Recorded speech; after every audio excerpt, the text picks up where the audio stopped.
The crowds are great. I feel like in the UK there's a full a feeling of like importance of the music, and the fans really connect with it because it didn't come from here, I guess, you know, and our fans had to like go out and find our albums and stuff like that, and there's just kind of a little more like a demand for it out here, I guess, and it's really cool. We love coming here, and we're playing some of the biggest shows that we've ever headlined too.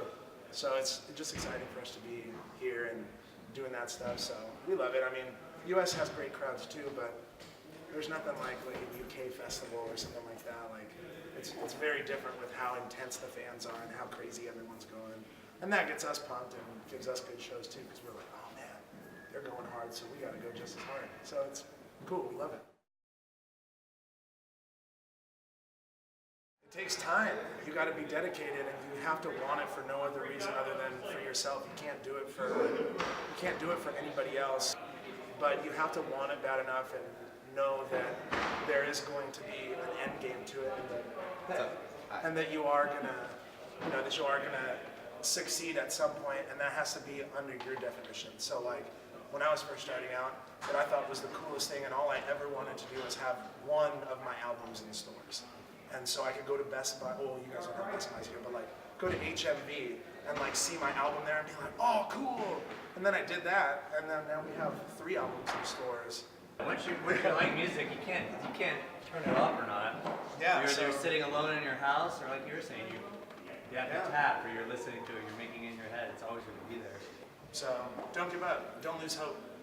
That's what I can tell you. It's rough out there. Our new album was Storing Force. We worked with a new producer that we had never worked with before, David Bendeth, who's recorded some amazing albums. And I think we really learned a lot during that recording process, because before we had gone with a producer who was very more like computer oriented. When we recorded with David, he really challenged us to have perfect takes, or not perfect takes, but takes that sounded like they had emotion behind them. And he challenged every single one of us. Like when we thought we had a great take, he was like, no, I know it can be better, do it again. You wish that was a good take? Yeah, and it was like, and really like those are, to be challenged is how you become a better musician. In my opinion, being a musician and writing music, it has to come from the heart, and especially lyrics and singing, even guitar leads and even drums. You have to feel and mean what you're doing behind it, or it's just going to sound like you've got a MIDI controller.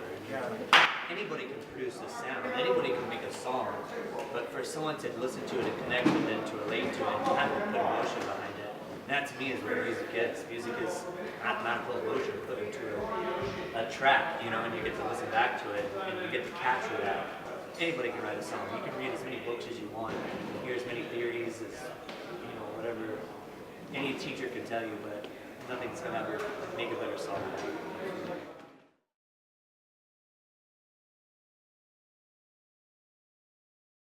I didn't even start playing drums until I was 15. So like I decided that, and I was like, all right, well I'm just gonna do that. And then 3 years later, I got in a van with my friends and booked shows outside of California, and been touring since then. And that was when I was 17, and I'm 29 now. So 12 years or something like that. And we've all come from backgrounds of touring for a long time. You know, get knocked down and having to get back up. Yeah, I didn't start touring like this, you know, doing rock music till I was 19, and up until that, all I did was, like I said, theater and alto saxophone first chair 7 years in a row.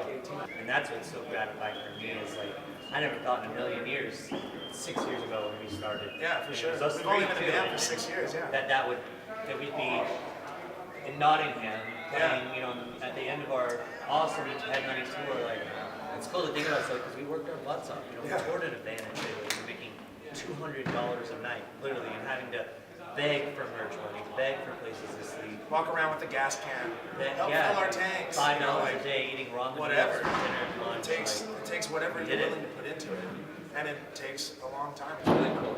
We all started from our living rooms, like burning CDs. Yeah, airbrushes, screaming along. Yeah, like getting grounded and not being able to have bands. Yeah, I would work with my church, and we would do like worship sometimes, and I would get in trouble because we covered like screamo songs at like practice and stuff. And people would come in and, what's this? And